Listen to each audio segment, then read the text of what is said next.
अस्सलाम वालेकुम, this is Moeed Pirzada. इससे पहले कि हम देखें कि गुज़िश्ता 24 घंटे की पाकिस्तानी सियासत में क्या हुआ और अगले 24 घंटे में क्या हो सकता है, थोड़ा सा अगर मैं डाइग्रेशन करूं, दो तीन इस्तिलाहात हैं यूरोपियन हिस्ट्री की, ग्लोबल हिस्ट्री की, जिनका जिक्र मैं सिर्फ करना चाहता हूं। बड़ा फायदा होगा उसका, आज भी और हमेशा बाद में भी होता रहेगा। एक टर्म है जिसको रेनेसांस कहते हैं, कल्चरल फिलोसॉफिकल आर्टिस्टिक रेनेसांस, जो 14वीं सदी से 17वीं 18वीं सदी तक की जो यूरोप की तारीख है, उसमें रेनेसांस यानी रिन्यूअल का जिक्र होता है। तालबी जुबान की ये टर्म है। दूसरी टर्म है जिसे एनलाइटनमेंट कहते हैं, और ये 17वीं 18वीं सदी का जो एज ऑफ एनलाइटनमेंट है, इसे एज ऑफ रीजन भी कहते हैं। यानी वो टाइम पीरियड है जहां साइंटिफिक जो एविडेंस की बुनियाद के ऊपर फिलोसॉफिकल, मॉरल और जो पॉलिटिकल बिलीफ हैं और जो रिलीजियस बिलीफ हैं, उनकी स्क्रूटनी का एक अमल शुरू होता है और चैलेंज किया जाता है कि ये जो आप बिलीव करते हैं जिस चीज के अंदर, इसकी साइंटिफिक एविडेंस क्या है। मुझे ये शक और गुमान है कि पाकिस्तान और पाकिस्तान के साथ साथ सारी ही मुस्लिम दुनिया सही तरह से अभी, यानी 21वीं सदी के अंदर भी एज ऑफ रीजन के अंदर जो है वो दाखिल नहीं हो सकी। अब इसकी क्या वजूहत है? ज़ाहिर है बहुत बड़ी ये फिलोसॉफिकल डिबेट है, इसके ऊपर तो बड़े एकेडमिक्स प्रोफेसर के साथ बात करनी चाहिए। लेकिन आज की भी जो डिस्कशन को आप देखेंगे और फ्यूचर में आने वाली हर डिस्कशन है, इसे अपने पल्ले बांध लें कि हम एज ऑफ रीजन का हिस्सा जो है वो नहीं बन सके। अब आ जाते हैं कुछ की डेवलपमेंट्स की तरफ। ये तो बड़ी अच्छी बात है कि former prime minister of Pakistan Imran Khan जब पेश हुए इस्लामाबाद हाई कोर्ट में, तो जो खतरा था कि वहां उनको गिरफ्तार करने की कोशिश की जाएगी, वायलेंस हो सकती है, बलवा हो सकता है, उस बलवा और उस वायलेंस का फायदा उठा के कुछ और कार्रवाई भी वहां पे हो सकती है, और इसके हवाले से खौफ व हरास था, पैनिक था। तो ये बड़ी अच्छी और पॉजिटिव बात है कि ऐसा कुछ भी नहीं हुआ। लेकिन और उनको 9 के 9 केसेस जो हैं उसमें उनको बेल मिल गई, जिसमें 2 केसेस में अलग से उनकी समाअत की और 7 केसेस की अलग से समाअत हुई, और 2 इसमें जस्टिस थे, जिसमें chief justice Islamabad high court जनाब justice Aamir, honourable justice Aamir Farooq भी थे, और मियाँ गुल औरंगजेब साहब भी उनके साथ थे। ये 2 मेंबर बेंच था। अब ये सवाल पैदा होता है, जो सारा सवाल पूरी तहरीक इंसाफ के लिए भी है, सभी मीडिया के लिए है, कि ये था क्या? ये जो पूरी खबर थी जिसको कि व्लॉगर्स ने तो नशर किया ही, लेकिन ये व्लॉगर्स तक नहीं था, तहरीक इंसाफ के बहुत ज्यादा लीडर्स ने ट्वीट किए, स्टेटमेंट्स दी, वीडियो स्टेटमेंट्स दी। एक खप पड़ी हुई थी, और एक ऐसी खप थी जिसने पूरी दुनिया की जो पाकिस्तानी डायस्पोराज हैं, पाकिस्तानी अमेरिकन हैं, पाकिस्तानी ब्रिटिश हैं, उन सबको मुतासर किया, और सबके जहनों में एक खौफ व हरास, एक परेशानी, एक हिजान की सी कैफियत थी। तो था क्या? अब इसकी नंबर ऑफ पॉसिबिलिटीज हैं। जब इसका पोस्टमार्टम हो रहा है, एक तो पॉसिबिलिटी ये है कि ये एक शेयर पैनिक था, ये एक एक्सपेक्टेड खौफ था कि ये चीज हो सकती है, या ये कि किसी क्वार्टर से ये डिसइंफॉर्मेशन हुई। हकीकत ये कि ये व्लॉगर से नहीं शुरू हुई, इसका मेन लोकस या इसका जो फोकस है, जहां से इसके ओरिजिन है, ये गालिबन तहरीक इंसाफ के अंदर से ही ये बात जो है मीडिया तक निकली या निकाली गई। तो क्या वाकई ही कहीं किसी लेवल में जहां इल्जाम लगा वहां इस किस्म की कोई डिस्कशन हुई थी, या जिन्होंने ये खबर निकाली उन्होंने जानबूझ के ये डिसइंफॉर्मेशन की ताकि एक फॉल्स पैनिक हो? क्योंकि फॉल्स पैनिक के बाद जो फॉल्स पैनिक कराने वाले लोग हैं, जो रिएक्ट करने वाले लोग हैं, उनकी क्रेडिबिलिटी में कमी आती है। और अगर आप बार बार फॉल्स पैनिक क्रिएट करते हैं, तो फिर एक ऐसी स्टेज भी आएगी, शेर आया शेर आया शेर आया, कि आप कहेंगे लेकिन लोग उसमें बिलीव नहीं करेंगे। तो क्या कुछ ऐसा था, या ये एक पॉलिटिकल स्ट्रेटजी थी तहरीक इंसाफ के वर्कर्स को, लोगों को प्रिपेयर रखने के लिए, या दूसरी तरफ से ये एक स्ट्रेटजी थी कि आप इनके रिजॉल्व और इनकी डिटर्मिनेशन को चेक करें? इसके बारे में कोई क्लैरिटी नहीं है। मैंने कम से कम 1 दर्जन जो लोग हैं उनसे मैंने इसके बारे में ओपिनियन ली। उन सबको मैंने एक ही किस्म का स्टैंडर्ड टेक्स्ट भेजा, उसका मैंने उनसे पूछा कि आपका क्या ख्याल है कि क्या हुआ है, और सब ने मुझे मुख्तलिफ किस्म के रिस्पॉन्सेज दिए, जो बाय एंड लार्ज मैंने आपके सामने सम कर दिए। मैंने एक ट्वीट वैसे किया था एक बारिश वाली छतरी के साथ, जिसमें मैंने कहा था कि मैं छतरी लेके निकला हूँ, मौसम की प्रोडिक्शन थी कि घंटे में बारिश होने वाली है, छतरी लेके बैठा, पूरा घंटा गुजर गया, लेकिन बारिश नहीं हुई। और डेल कार्नेगी जो बहुत बड़े फिलोसॉफिकल राइटर गुजरे हैं 20th सेंचुरी के, जिनकी बहुत मशहूर किताबें हैं, stop worrying and start living, make friends and so on, वो जो उनकी किताबें, उन्होंने ये कहा था कि अक्सर वो चीजें जिनके बारे में हम सोचते हैं कि बुरी चीजें हो सकती हैं, जिसके खौफ में हम रहते हैं, वो अक्सर चीजें कई दफा होती नहीं है। Stop worrying and start living. बहरहाल this was just a very quick question raising. मैं चाहूंगा इसमें आप लोग भी सोचें, क्योंकि क्योंकि जो कुछ भी हुआ वो महज उसके पीछे भी कोई ना कोई फिलॉसफी जरूर है। ये महज कोई तुक्का ही नहीं होगा. There might actually be some kind of reasoning behind it, and that is why we have to be in the age of reason. Moving forward, ये जो केसेस हैं, अब एज ऑफ रीजन ये भी कहती है कि एक ही इवेंट या एक ही रीजन को तमाम हकीकतों के ऊपर अप्लाई नहीं कर देना चाहिए. ये जो केसेस हैं, जिन केसेस में बार बार इमरान खान साहब को बुलाते हैं, 140 से ज्यादा हैं, ये बार ये फिगर जो है अब तो अदालतों के सामने भी दोहराया जा रहा है. किसी को एग्जैक्ट फिगर नहीं पता. किसी अदालत ने, किसी प्रोसिक्यूटर ने इसको चैलेंज करके ये नहीं कहा कि 140 नहीं है, 135 है, 135 नहीं है, 122 है. 120 प्लस से 122 केसेस की तो लाहौर हाई कोर्ट के सामने एक सबमिशन भी है इमरान खान के वकला की कि इन सबको दाखिले दफ्तर किया जाए, इनको खत्म करें, इन केसेस को डिसमिस करें. ये फरोही बुनियादों के ऊपर जो है, ये असम्पशंस के ऊपर ये केसेस बनाए गए हैं, और ये कानूनी, लीगली, कॉन्स्टिट्यूशनली या फैक्ट वाइज जो है ये केसेस ठीक नहीं.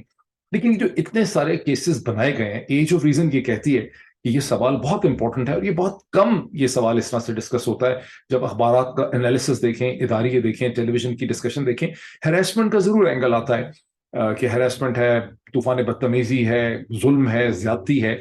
लेकिन स्ट्रेटजी क्या है? मतलब स्ट्रेटजी एक तो यह ना कि इमरान खान को, उनकी पार्टी को, उनकी रफ़क़ाए कार को, उनके कोर ग्रुप को, उनकी लीगल टीम जो है उसको मुसलसल टेंटर हुक्स के ऊपर, यानी उसको एज के ऊपर रखा जाए, उसको एक अंडर प्रेशर रखा जाए. और हर दफा बुलाया जब जाता है, समात होती है, फिर बहुत उसमें तूफान मचता है कि आए नहीं, अदालत ने बुलाया, इतना बड़ा जुल्म है जब अदालत बुला रही है. आप देखते हैं उसके ऊपर, क्योंकि एज ऑफ रीजन नहीं है, जैसे कि मैंने आपको शुरू में कहा, क्योंकि एज ऑफ रीजन नहीं है पूरी मुस्लिम दुनिया में, वैसे एज ऑफ रीजन नहीं है. ये कुछ मोनार्कीज जो हैं, वो मोनार्कीज होते हुए एज ऑफ रीजन के अंदर घुसने की कोशिश कर रही हैं, जिसमें MBS जो हैं और इस तरह के लोग हैं, उसकी फिर कभी बात करेंगे. लेकिन चूंकि पाकिस्तान एज ऑफ रीजन में नहीं है, उसकी डिबेट जो 60, 70, 80% होती है, उसमें कोई रीजनिंग नहीं होती कहीं पे भी. तो बहस होती है, अदालत बुला रही है, और अदालत बुला रही है तो जा नहीं रहे हैं, और कितनी बड़ी गुस्ताखी. ये रोज हर दफा ये डिस्कशन होती है. ये अदालत जिन चीजों में बुला रही है, ये केसेस हैं क्या? ये जिस केस की समात हुई, जिसका इतना तूफान मचा हुआ था, इसमें से एक केस ये है कि इमरान खान ने शाहनवाज रांझा साहब जो हैं उनको कत्ल करने की साजिश की.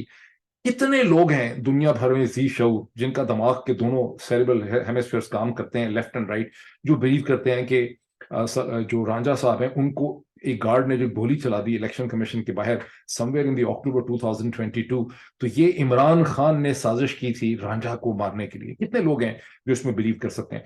और अगर ये काबिल बिलीव नहीं है, तो फिर प्रोसिक्यूशन होना, प्रोसिक्यूशन दर्ज हो जाती है, फिर केस चलता है, फिर वो केस दाखिले दफ्तर नहीं होता, वो चल रहा है. अब ये देखें, ये मई आ गया, 5वां महीना 2023 का.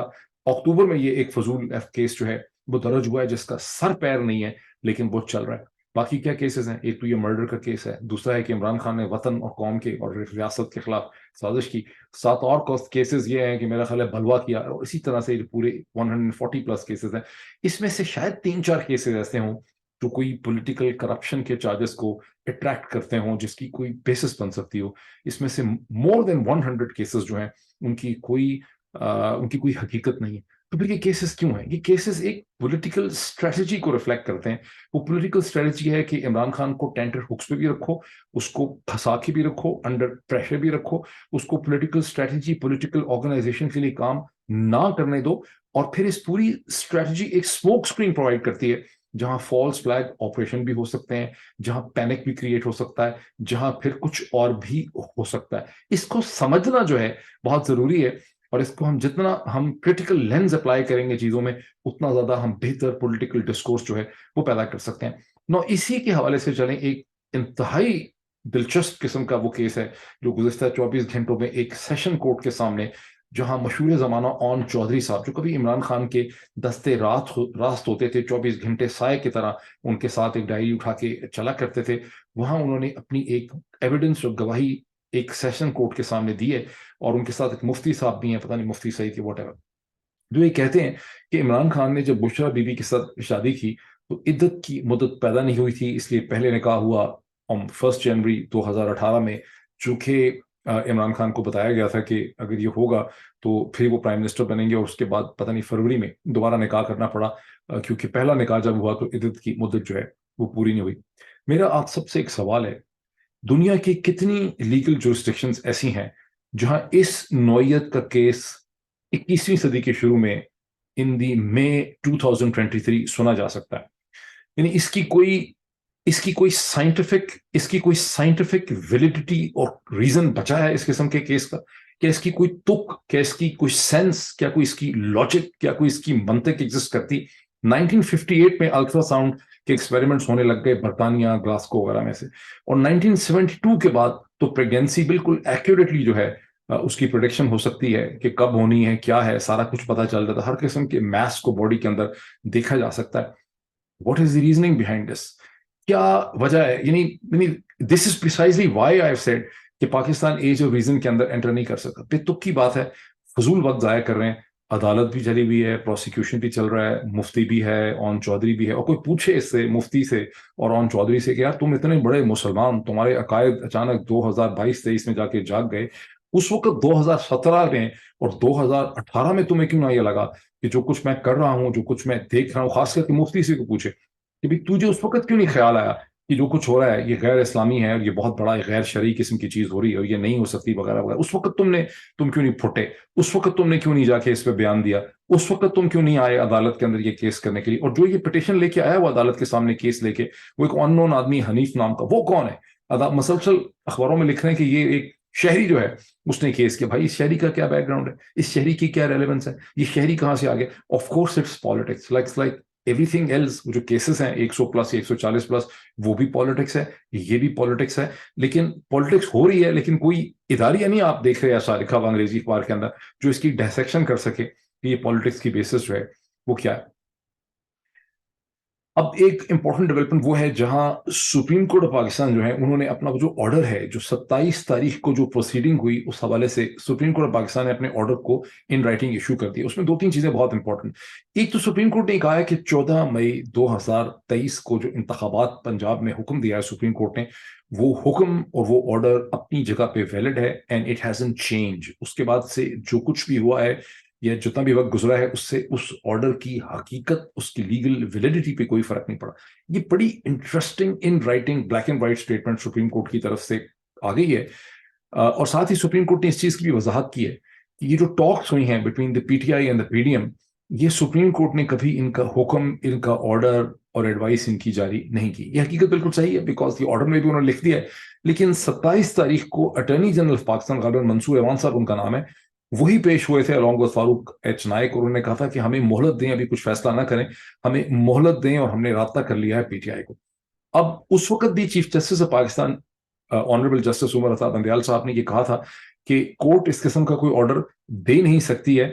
آپ اگر ایسا کریں، کوئی ڈیٹ کنسنسس لے کے آ جاتے ہیں تو ٹھیک ہے کہ آپ اس کی مہلت لے سکتے ہیں. تو کورٹ نے اٹارنی جنرل کے اور فاروق ایچ نائک صاحب کے کہنے پہ مہلت تو دی تھی، لیکن یہ عدالت کا حکم نہیں تھا. اب عدالت نے اس کو واضح کر دیا ہے بلیک اینڈ وائٹ میں کہ اس کا حکم نہیں تھا.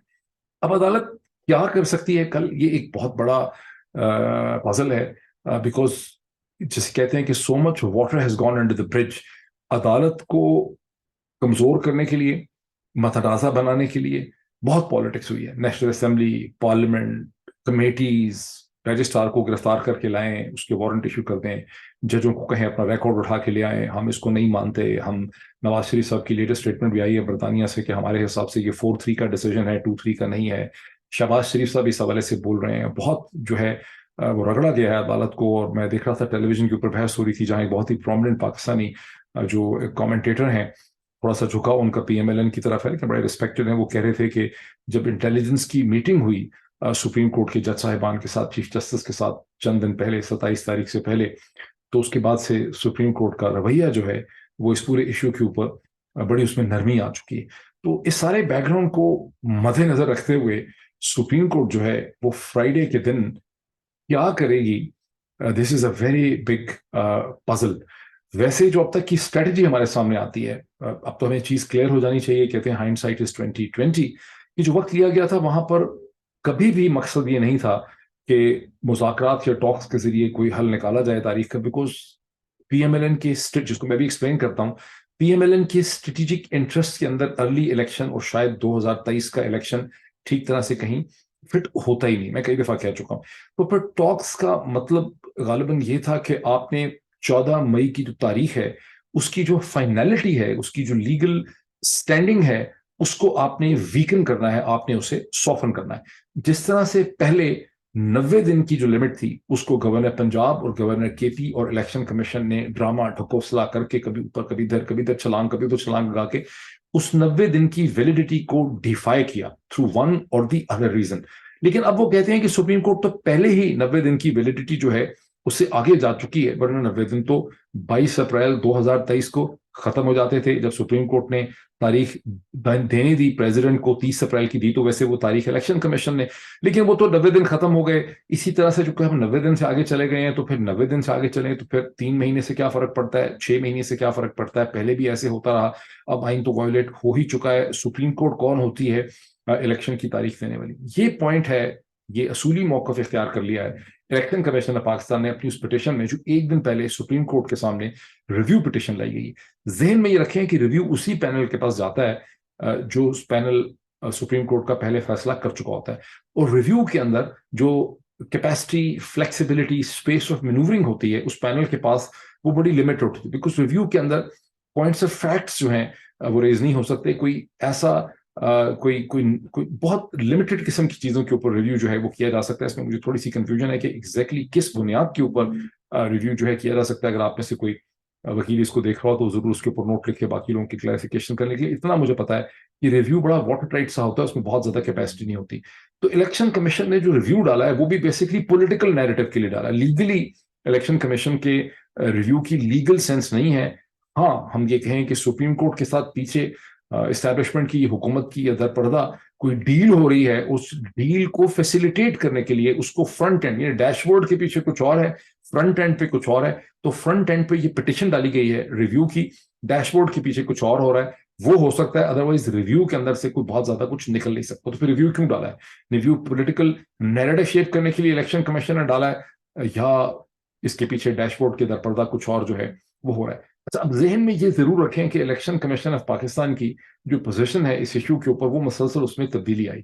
जब 14 जनवरी और 18 जनवरी को पंजाब और केपी की असेंबलीज तहलील हुई, तो उस टाइम से लेके जो उसके ऊपर लीगल बहस हुई लाहौर हाई कोर्ट के अंदर और फिर सुप्रीम कोर्ट के अंदर, जिसका इख्तिताम होता है 28 फरवरी को, फिर 1 मार्च 2023 का सुप्रीम कोर्ट का फैसला आता है इलेक्शन के हवाले से, जहां कहा जाता है इलेक्शन कमीशन को कि आप तारीख सजेस्ट करें प्रेसिडेंट ऑफ पाकिस्तान को, गवर्नर केपी को एक अलग कहा जाता है कि आप तारीख दें। तो वो जो डिसीजन है, उस डिसीजन के आने तक जितनी बहस और प्रोसीडिंग होती है, उसमें इलेक्शन कमीशन वर्बली भी और इन राइटिंग पोजीशन ये लेता है कि इलेक्शन कमीशन एक ऐसी एडमिनिस्ट्रेटिव बॉडी है जिसका काम है इलेक्शन करवाना, इलेक्शन की तारीख देना और उसका फैसला करना कि इलेक्शन कब होंगे। ये इलेक्शन कमीशन का मैंडेट नहीं है, उसकी सवाबदीद नहीं है, और हम तारीख दे नहीं सकते। ये इनकी पोजीशन है। ये पोजीशन आप थोड़ी सी अखबारात में रिसर्च करें, पाकिस्तान के अखबारात में जो रिपोर्टिंग होती रही है, तो आपको क्लियरली ये पोजीशन नजर आएगी। जब वो तारीख आ जाती है तो इसी, और बिकॉज इलेक्शन कमीशन की ये पोजीशन है कि हम तारीख नहीं दे सकते, तो सुप्रीम कोर्ट इलेक्शन कमीशन को कहती है, और वो साथ कहते हैं कि हमें 54 डेज चाहिए होते हैं इलेक्शन से पहले प्रिपरेशन करने के लिए, कैंडिडेट के चैलेंजेस के लिए, उनको निपटाने के लिए। तो सुप्रीम कोर्ट उनको कहती है कि आप सजेस्ट करें, और फिर वो सजेस्ट करते हैं 3 तारीखें, जिसमें से प्रेसिडेंट ऑफ पाकिस्तान 30 अप्रैल की तारीख, पहली तारीख ही वो सजेस्ट करते हैं जो 22 अप्रैल के बाहर जो है फॉल करती। क्लियरली आपको एक हिकमत अमली नजर आती। अब उसके बाद सुप्रीम इलेक्शन कमीशन तो दोबारा सुप्रीम कोर्ट के पास आता है in the run up to the 4 April decision. तो इलेक्शन कमीशन उससे पहले 30 अप्रैल की तारीख को मान चुका है, उसके हवाले से 60-70% प्रोसेस कर चुका है, कैंडिडेट्स की एप्लीकेशंस ले चुका है, स्क्रूटनी का प्रोसेस शुरू कर चुका है। अब वो ये कहने आता है कि हुकूमत जो है उसने हमें फंड्स नहीं दिए और हमें 21 अरब रुपए चाहिए। तो जो दूसरा डिसीजन है सुप्रीम कोर्ट का 4 अप्रैल का, जिसके बारे में अब सुप्रीम कोर्ट कहती है कि वो अटल फैसला है, उसको दोबारा जो है उसको चेंज नहीं अभी तक किया, उसमें कोई तब्दीली नहीं आई, उसको चैलेंज करने के लिए इलेक्शन कमीशन अब दोबारा सुप्रीम कोर्ट के सामने आए। लेकिन 4 अप्रैल के फैसले में इलेक्शन कमीशन की रीजनिंग क्या है? हमें पैसे नहीं मिले, हमें पैसे मिल जाए। वो कहते हैं हमें पैसे मिल जाए 21 अरब रुपए तो हम इलेक्शन करवा देंगे। उनको पैसे देने के लिए सुप्रीम कोर्ट अपना डिसीजन लिखती है, फाइनेंस को, रेवेन्यू को, स्टेट बैंक को उसमें इन्वॉल्व करती है, इलेक्शन कमीशन को इन्वॉल्व करती। अब इलेक्शन कमीशन की नई पोजीशन ये है कि सुप्रीम कोर्ट कौन होती है तारीख देने वाली, और ये तारीख देना जो है ये तो इलेक्शन कमीशन का काम है। एज ऑफ रीजन, अगर ये दुनिया की कोई ऐसी जुरिस्डिक्शन हो जहां एज ऑफ रीजन हो, तो इलेक्शन कमीशन को पाताल की गहराइयों में बंद कर दें, कहीं जहां पे बंद कर दें, जेल में डाल दें इनको, मतलब इनको साइकेट्रिक वार्ड के अंदर भेज दें, इनके सारे वकीलों को भी, इनको भी। मतलब जरा गौर करें, किसी भी legal age of reason jurisdiction میں یہ اس قسم کی بکواس جو ہے یہ کر سکتے ہیں، لیکن پاکستان میں کر رہے ہیں بیکاز ایج آف ریزن میں یہ ملک اور ساری مسلم دنیا کبھی داخل ہی نہیں ہو سکی. ان کا بیسک مسئلہ جو ہے وہ یہیں آ جاتا ہے. اب اس ساری ایج آف ریزن ایبسنٹ جو معاشرہ ہے اس کے اندر اصل پرابلم اس میں کیا ہے وہ میں تھوڑا سا آپ کے سامنے رکھتا ہوں تو بات ہم ختم کرتے ہیں. ویسے تو وقت ہوگا کسی وقت تو میں کشمیر کے اوپر حوالے سے جو بات ہو رہی ہے جہاں شنگھائی کوآپریشن آرگنائزیشن میں بلاول کے جانے کی کیا سگنیفیکنس ہے, what it tells about Pakistan changing, fluctuating position on Kashmir, how India has been able to maneuver itself better, why Pakistan, کیا وجہ ہے کہ پاکستان کشمیر پہ منوورنگ نہیں کر سکا, اس کے جو انٹرسٹ ہیں کشمیر کے ڈسپیوٹڈ ٹیریٹری کے حوالے سے وہ مسلسل سفر کر رہے ہیں اور ہندوستان نے اپنی پوزیشن مستحکم کر لی ہے. اور اب تو صورتحال یہ ہے کہ جہاں بلاول کو فواد چودھری یا ڈاکٹر شیری مزاری نے بہت تنقید کی, وہاں جو ایک طرح سے سٹنگ اپوزیشن کے فورن منسٹر ہیں, جو پہلے فورن منسٹر رہ چکے ہیں پی ٹی آئی کے شاہ محمود قریشی صاحب, انہوں نے بلاول کی ریزننگ یا فورن آفس کی ریزننگ کو انڈرسٹینڈ کیا. انہوں نے کہا کہ ایس سی او کے اندر جانا تو بلاول بھٹو کا بہت ضروری تھا, اگر سائڈ لائنز پہ ان کی اور بھی انگیجمنٹ ہو جاتی انڈیا سے تو بہتر تھا. تو یہاں پر پھر کوشچن یہ اٹھتا ہے, یہ بڑی لمبی ڈبیٹ ہے لیکن کوشچن یہ اٹھتا ہے کہ پاکستان کی کشمیر جو پالیسی ہے, اسٹینڈ ہے, اس کا کیا ہوا, خاص کر کے in view of the fact کہ آرٹیکل 370 کو انہوں نے ختم کر دیا اور پاکستان کا اصولی موقف یہ تھا کہ ہم ہندوستان کو اس وقت تک انگیج نہیں کریں گے جب تک کہ وہ اپنے پوزیشن میں کوئی لچک پیدا نہیں کرتے ود ریسپیکٹ ٹو آرٹیکل 370. یہ کوئی خالی عمران خان کی پوزیشن نہیں تھی, یہ پاکستان کے فورن آفس کی پوزیشن تھی, پاکستان کی اسٹیبلشمنٹ کی پوزیشن تھی, یہ پاکستان کی اسٹیٹ کی پوزیشن تھی. تو پھر اس پوزیشن کا کیا ہوا, یہ بڑی ڈبیٹ ہے, اس کو کرنے کی ضرورت ہے, لیکن ابھی اس کا وقت نہیں ہے, میرے پاس وقت نہیں ہے, ان دا سینس کہ یہ کہانی ہماری لمبی ہو جائے گی ویلاگ کی. کمنگ ٹو دس پوائنٹ کہ اس وقت پاکستان کی پالیٹکس کا جو پرنسپل جھگڑا ہے جس میں ہم سب پھنسے ہوئے ہیں, پورا نظام پھنسا ہوا ہے اس کے اندر, جو لاک جیم, جو ایک بلاک ہوا ہوا ہے, جو ایک ڈیڈ لاک ہے, وہ ہے کیا. میں نے اس کے حوالے سے ایک ٹویٹ کیا تھا بہت لمبا, جتنے کیریکٹرز استعمال کر سکتے ہیں آپ نئے بلو ٹک کے ساتھ, پتہ نہیں وہ سارے میں نے کر دیے ہزاروں, وہ میں آپ کے ساتھ ڈسکرپشن کے اندر شیئر کروں گا بیکاز لکھی ہوئی چیز کی اور بات ہوتی. لیکن لبے لباب اس کا یہ ہے کہ جو پرنسپل ڈیڈ لاک ہے پاکستانی پالیٹکس کا, جہاں سب چیزیں پھنسی ہوئی ہیں ایسے کر کے, وہ اس وجہ سے ہے کہ نواز شریف صاحب کی party P M L N جو ہے اس کی پالیٹکس پنکچر ہو گئی ہے ٹوٹلی طور پر پنجاب کے اندر, لیکن وہ اسٹیبلشمنٹ کے کندھے پہ چڑھ کے اپنی پالیٹکس کو رینیو کرنا چاہتے ہیں, ایک دوبارہ نئے سرے سے نواز شریف اپنی پالیٹکس کو ریسریکٹ کرنا چاہتے ہیں. وہ ریسریکٹ ہو نہیں رہی, اور میرا خیال ہے کہ باوجود اسٹیبلشمنٹ کی تمام تر طاقت کے اور تمام تر, یعنی کہ اس وقت پاکستان کا جو فیڈرل کا انتظامی ڈھانچہ ہے اور جو پنجاب کا انتظامی ڈھانچہ ہے, اس کے اوپر نواز شریف صاحب کی پارٹی کو قابض ہے, مکمل کنٹرول ہے. اسٹیبلشمنٹ بھی ان کے ساتھ کھڑی ہے, آرمی چیف انہوں نے خود لگائے ہیں, اور ابھی تک کی تمام جو ایویڈنس ہے وہ یہی ہے کہ army chief general Asim Munir totally loyal ہیں, بلکہ لوگ تو کہتے ہیں اوبیڈینٹ ہیں ٹورڈ نواز شریف. نواز شریف کی پتہ نہیں کیا ان کے ساتھ انڈرسٹینڈنگ ہے, لیکن اس کے باوجود اس میں سکسیس کے چانسز بڑے کم ہیں. ونس اگین اگر ہم ایج آف ریزن ہو تو ہمیں پتہ چلے گا کہ سکسیس کے چانسز کم ہیں. میں اس کے 3-4 پوائنٹس آپ کے سامنے رکھتا ہوں جو میں نے اپنے سامنے لکھ کے رکھے ہوئے.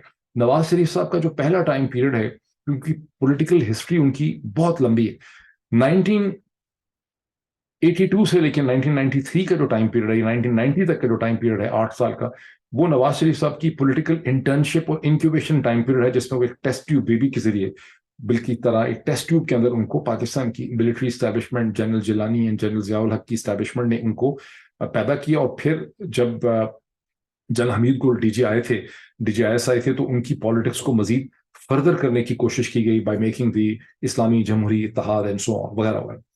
پھر ان کا ایک آتا ہے جہاں وہ رائز کرتے ہیں جنرلی ایز اے لیڈر. وہ ٹائم ہے جب 1990 اور 93 کے درمیان میں وہ فرسٹ ٹائم پرائم منسٹر بنتے ہیں, اور وہ ڈیسائیڈ کرتے ہیں کہ میں کسی کی ڈکٹیشن نہیں لوں گا. اس پوائنٹ کے اوپر وہ اور اسی پوائنٹ کے اوپر کہ میں ڈکٹیشن نہیں لوں گا, وہ اپنی حکومت میں ان کی جاتی رہتی ہے, اور اس کے بعد ایک نیا نواز شریف ایمرج کرتا ہے. تو آپ یہ کہہ سکتے ہیں کہ 1990 سے لے کے 1999 تک کا جو ٹائم پیریڈ ہے وہ ایک بڑے اسرٹیو نواز شریف کا ٹائم پیریڈ ہے, جو دوبارہ 1997 میں 2/3 میجورٹی لے کے آتا ہے. اکتوبر 1999 میں اس کا جھگڑا ہوتا ہے, اس کا ایک کرائسس پیریڈ شروع ہوتا ہے جس میں وہ ایگزائل میں چلا جاتا ہے, جیل میں جاتا ہے. اسٹارٹنگ فرام اکتوبر 99 ٹل 2007 جب یہ نواز شریف وکٹوریس طور پہ. تو ایک فیز پہلا، پھر دوسرا، تیسرا فیز وہ ہے جب وہ وکٹوریس طریقے سے دوبارہ پاکستانی پالیٹکس میں انٹر کرتا ہے. مین اپوزیشن لیڈر ہے، لیکن بیسکلی سول اگر پاکستانی پالیٹکس کی کوئی ہے 2007 سے آنورڈ اگلے چند برس تک، تو وہ نواز شریف ہے. جب 2010-11 میں عمران خان اس کی تحریک انصاف اپنا سر اٹھاتے ہیں as a third party in Pakistani politics. لیکن ابھی ہم بات کریں نواز شریف کی، تو نواز شریف کا یہ جو سیکنڈ رائز ہے، پہلی ڈیمائز ہو جاتی ہے، کرائسس ہو جاتا ہے 99 میں. جو سیکنڈ رائز ہے Nawaz Sharif as a politician کا، یہ 2007 سے چلتا ہے 2017 تک ہے، جب پیناما اور پھر اسٹیبلشمنٹ کے ساتھ ان کا جھگڑا ان دا بیک گراؤنڈ آف ہم، Nawaz Sharif trying to improve relation ship with India, because وہ انڈیا اور ویسٹ کی پاور کو لیوریج کرنا چاہتے ہیں اگینسٹ دی پاکستانی اسٹیبلشمنٹ. پھر اس کے بعد وہ ٹائم پیریڈ ہے جو ان کا ولڈرنس کا ٹائم پیریڈ ہے 2017 سے 2019 تک. 2019 کے بعد نواز شریف کا ایک اور رائز جو ہے وہ شروع ہوتا ہے with the help of general Bajwa, جن کے اوپر انہوں نے پہلے انویسٹمنٹ کی ہے بیکاز انہوں نے ان کو آرمی چیف بنایا ہے. اور quite contrary to what everybody says, میں نے ہمیشہ یہ مینٹین کیا ہے کہ general Bajwa always had a good working relationship with Nawaz Sharif. وہ ان کو 2016-17 میں بیل آؤٹ نہیں کر سکے، خواہش ان کی ضرور تھی بیکاز باقی ساری فوج خلاف تھی، لیکن جیسے ہی وہ امپاور ہوئے، ان کو موقع ملا from 2019 onwards، تو جنرل باجوہ نے نواز شریف صاحب کو پاکستان کی پولیٹکس میں ریسریکٹ کیا. اپنے حساب سے بڑا انہوں نے انٹیلیجنٹ پلان بنایا. اب اس ریسریکشن کے نتیجے میں آپ دیکھتے ہیں کہ 2000 پورا ریسریکٹ کیا، باہر بھیج دیا ان کو، انہوں نے ریہیبلیٹیٹ کیا، ہر طرح سے انہوں نے ان کی مدد کی. اس کی ڈیٹیلز اور بیونڈ دی ڈیٹیلز اس ویلاگ میں ابھی بتا نہیں سکتا، بہت لمبی ہو جائے گی کہانی. لیکن پھر ایک ریسریکشن انہوں نے کر لی ان اپریل 2022، جب عمران خان کی حکومت کو انہوں نے فارغ کیا اور نواز شریف کے بھائی کو بنایا انہوں نے پرائم منسٹر. سب کچھ میں نے لکھا بھی ہے ٹویٹ کے اوپر. اور نواز شریف کی پارٹی فرنٹ اینڈ پہ آ گئی، لا منسٹر، انٹیریئر منسٹر، ایوری تھنگ. اور اسی ڈیل کے نتیجے میں بلاول زرداری پاکستان کا فارن منسٹر جو ہے بن گیا ود ویو ٹورڈز کہ وہ بعد میں پاکستان کا پرائم منسٹر بن سکتا ہے. تو یہاں پہ آپ تھرڈ رائز نواز شریف صاحب کا دیکھیں. اب نواز شریف کی پالیٹکس، اس کے نتیجے میں یہ ہوا کہ ان کا خیال تھا جنرل باجوہ کا کہ Imran Khan will probably end up behaving like Muhammad Khan Junejo, جن کو ہٹا دیا تھا جنرل ضیاء الحق نے in 1988 آئی تھنک مئی اور اپریل وغیرہ میں، جب چین سے واپس آئے تو کھڑے کھڑے ایئرپورٹ سے فارغ کر دیا. یا ظفر اللہ خان جمالی، جس کو مشرف صاحب نے بنایا اور پھر فارغ کر دیا بیکاز وہ ہر وقت مشرف باس کہتے تھے، which مشرف didn't like، اور وہ شوکت عزیز کو لے آئے. لیکن Imran Khan followed a different path of defiance within the constitutional and political and democratic limits، جس کے نتیجے میں نواز شریف کی پالیٹکس پھر پنکچر ہو گئی. اب نواز شریف صاحب جو ہیں with the help of Pakistan present establishment, کوئی یہ میرا خیال ہے اب وہ فورتھ اپنا وہ چاہ رہے ہیں، فورتھ ریسریکشن چاہ رہے ہیں. میں نے آپ کا ساری ہسٹری کوئکلی آپ کے سامنے رکھ دی. اتنی زیادہ دفعہ ریسریکشن جو ہے وہ ہو نہیں سکتی. یہاں نواز شریف کا مقابلہ خالی عمران خان کے ساتھ نہیں، یہ نواز شریف کا مقابلہ ہسٹری کے ساتھ ہے، فزکس کے ساتھ ہے، میتھمیٹکس کے ساتھ ہے، لاجک کے ساتھ ہے، ریزننگ کے ساتھ ہے. یہ ہو نہیں پائے گا. اس پروسیس میں صرف اتنا ہو رہا ہے کہ پاکستان کی اسٹیبلشمنٹ گندی ہو رہی ہے، اور اس پورے پروسیس میں جو جنرل باجوہ نے انیشیٹ کیا اس سے پاکستان کی اسٹیبلشمنٹ کی جو مورل اتھارٹی تھی، جو شاید اور 10 سال لگتے اس کو اتنی بری طرح سے کمزور ہوئی ہے جتنا، لیکن وہ کمزور ہو گئی ہے اور بالکل ہی ایک پورا ڈھانس پٹانس ہو گیا ہے پورا پاکستان کی اسٹیبلشمنٹ کا. تو یہ ایک وہ سچویشن ہے جس میں ہم کھڑے ہیں کہ میں نے کوشش تو بہت کی شاید کہ تیرے دل میں اتر جائے، کیا کہتے ہیں کہ شاید کہ اتر جائے تیرے دل میں میری بات، علامہ اقبال کا شعر تھا. اب دیکھیں کل کیا ہوتا ہے جب سپریم کورٹ اس کیس کو سنتی ہے. کل سپریم کورٹ نے سننا ہے الیکشن کمیشن کو بھی اور دوسری پی ٹی آئی کی پٹیشن کو بھی. لیٹس سی کیا ہوتا ہے.